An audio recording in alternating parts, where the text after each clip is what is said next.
Hello guys, it's MKM, and I'm going to be showing you a trick where you can stop the soda bubbles from coming out of the bottle. So whenever you shake the bottle very hard, the bubbles come out and explode, dirtying your clothes and everything around you. So let me show you the demonstration on how to stop this from happening.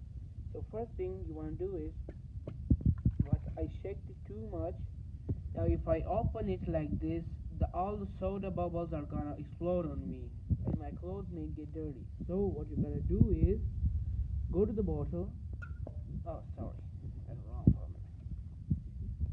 You're gonna do this. Flip it again,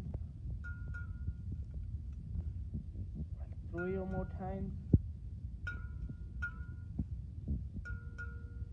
and now when you're gonna open it, no more soda bottle pop.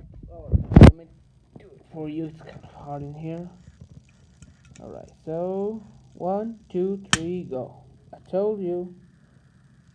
See, it did not pop up that much that it can dirty your clothes. Just a little bit of it. Now I can enjoy my drink by opening it all. So, no explosion after all. So, if you like the video, subscribe my channel, follow me on Twitter, like my Facebook page, which is also named MKM. All the links are gonna be in the description if you like the video, and enjoy. And peace. And by the way, Happy New Year, my friends.